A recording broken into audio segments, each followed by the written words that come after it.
अब जिन श्री सद्गुरुदेव पहाड़ी बाबा जी की चर्चा हम कर रहे हैं, उनका जीवन भी गाय से जुड़ा हुआ रहा। मूल पुरुष प्रथम पहाड़ी बाबा जी महाराज जन्म से ब्रजवासी थे। सनाढ़ विप्र कुल में उनका जन्म हुआ था, यमुना पल्ली पार अमरोली गांव में।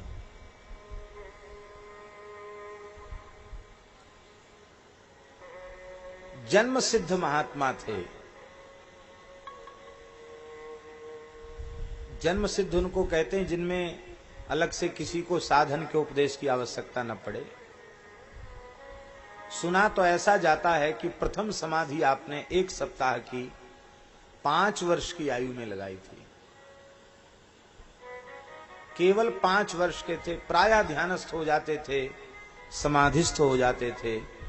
जब वे 5 वर्ष की आयु में चल रहे थे, पूरे 5 के नहीं हुए थे, एकांत खेत में जाकर एक पीपल का वृक्ष था, बीच में से खोखला हो गया था। उस पीपल के खोखले के भीतर उतर गए और वहीं बैठकर समाधिस्थ हो गए। परिवार के लोग खोजते खोजते थक गए, मिले ही नहीं। 1 सप्ताह के बाद गैया चराने वाले ग्वारियों ने देखा कि बालक तो पीपल के भीतर बैठा हुआ है। 1 सप्ताह तक एक आसन से अखंड समाधि लगाकर वे विराजमान रहे। उस पीपल को गांव के ब्रजवासी टूड़ा पीपर कहते थे, टूड़ा पीपर। तो बाबा का बचपन में एक नाम पड़ गया टूड़ा बाबा। बोले ये तो बाबा ही है, टूड़ा पीपर में समाधि लगा ली, बाबा का नाम पड़ गया टूड़ा बाबा। बचपन के भी बहुत चमत्कार हैं। और जब वे केवल 10 वर्ष की आयु के थे, यज्ञोपवीत संस्कार हो चुका था। आप 6 भाई थे, सबसे छोटे थे, छठे थे। उन जमानों में छोटी आयु में विवाह हो जाते थे, बड़े भाइयों का विवाह हो गया था। तो आप ध्यानस्थ थे, बड़े भाई की पत्नी ने आपको भोजन के लिए पुकारा, पर आप ध्यान में थे, आपने सुना नहीं। बहुत समय के बाद जब ध्यान से जागृत हुए तो उसने हंस करके कहा कि आंख मूंद के बैठे रहोगे तो जिमाएगो कौन, कौन भोजन कराएगो, रोटी कौन देगो। ये आंख मूंद के जब देखो तब आंख मूंद के बैठे रहते हो। तो बाबा ने कहा कि हम तो यही समझते थे कि सबको रोटी राम जी देते हैं, रोटी देने का ठेका राम जी का है। लेकिन अब पता चल गया कि राम जी नहीं देते हैं, मनुष्य ही रोटी देता है। तो मनुष्य की दी हुई रोटी हमको नहीं खाना। आज से अन्न ग्रहण नहीं करेंगे, त्याग दिया अन्न। इतनी छोटी बात पर अन्न त्याग दिया। और अन्न ही क्या त्यागा, उसी रात ग्रह त्याग भी कर दिया। 10 वर्ष की आयु। और सीधे विचरण करते हुए डाकोर गए। डाकोर गुजरात में रणछोड़ राय जी वहां विराजमान हैं। वहां श्री दाऊजी मंदिर के श्री मंगल पीठाधीश्वर टीला द्वाराचार्य के रूप में परम तपस्वी योगीराज श्री स्वामी सरजूदास जी महाराज विराजमान थे। आपने उनसे विरक्त वेश लिया और विधिवत योगाभ्यास, हठ योग, राजयोग, समाधि योग सब आपने प्राप्त किया। संस्कार तो जन्मांतरीय था ही।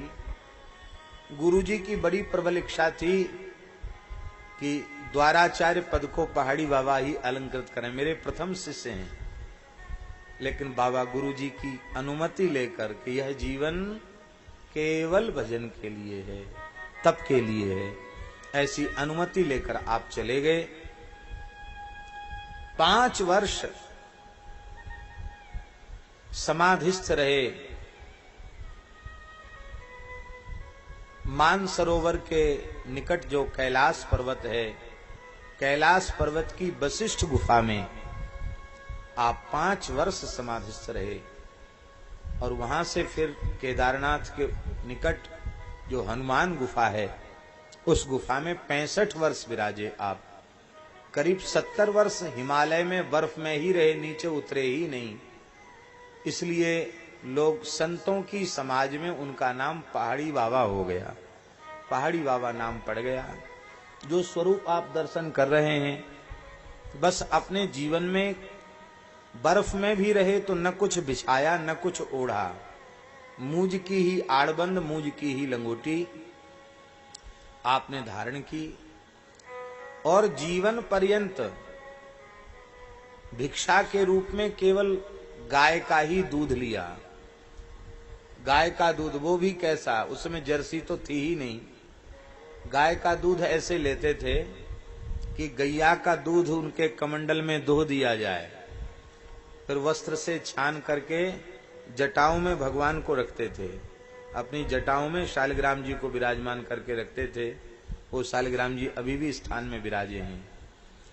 उनको तुरंत तुलसी दल छोड़ के भोग लगाया, फिर उनको जटाओं में बांध लिया और बस अपने लकड़ी का या पत्थर का पात्र उनका रहता था, उसमें दूध वो पी जाते। बस यह उनका आहार था। भूमि का स्पर्श होने के बाद फिर नहीं लेते थे। अपने संपूर्ण जीवन में मनुष्य निर्मित किसी स्थान में वे नहीं गए, झोपड़ी में भी नहीं गए, क्योंकि झोपड़ी भी मनुष्य बनाता है। या वृक्ष के नीचे रहे या पहाड़ में रहे तो पर्वत की कंदरा में रहे, गुफा में रहे। कभी किसी ने उनको पैर फैलाकर लेटते हुए या सोते हुए नहीं देखा, सदा आसन पर बैठे हुए देखा। ऐसा जीवन उनका अद्भुत जीवन था। तो वो भी गौ सेवा, गाय सदा उनके निकट रही, अंतिम क्षण तक गाय के दुग्ध का ही आहार किया। और जीवन तो इतना विलक्षण कि उस समय अंग्रेज कलकत्ता में उनका शासन था, प्रभाव था। अंग्रेज आपके चरणों में नतमस्तक हुए।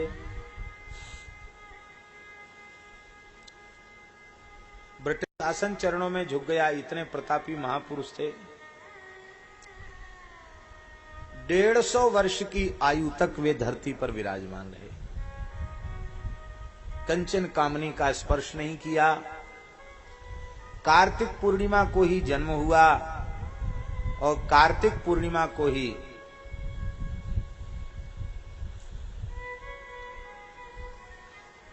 संवत 1869 में, संवत 1869 में आपने जीवित अवस्था में 150 वर्ष की आयु में पूरे 84 कोस ब्रज का झरा भंडारा करके उस जमाने में सेवकों को आज्ञा दी। 1-1 रुपया दक्षिणा उस जमाने में मिला। पूरे ब्रज में हल्ला हो गया, 10-10 गज का अचला और 1-1 रुपया दक्षिणा। साधुओं के लिए वस्त्र और विदाई अर्पित हुई। बोले सब झरा हो गया, सब साधु पा लिए? बोले हाँ। कोई बाकी तो नहीं है? बोले नहीं है। तो यमुना जी में स्नान किया और अपने जटाओं से शालिग्राम जी को निकालकर, ये जो दूसरे महापुरुष थे, इनको अपने ठाकुर जी दे दिए। बोले बस ये मेरी निधि है, यही मेरी संपत्ति है, इनकी सेवा करना, और मैं अब समाधि में जा रहा हूं। स्वयं वो निम्ब वृक्ष अभी तक था, 10-12 वर्ष पहले तक भी था वो निम्ब वृक्ष। उस वृक्ष के नीचे स्वयं ही खुदवा करके रज में आप विराजमान हो गए, ऊपर से ढक दिया गया। आज भी उनकी समाधि है। ऐसा अनुपम जीवन श्री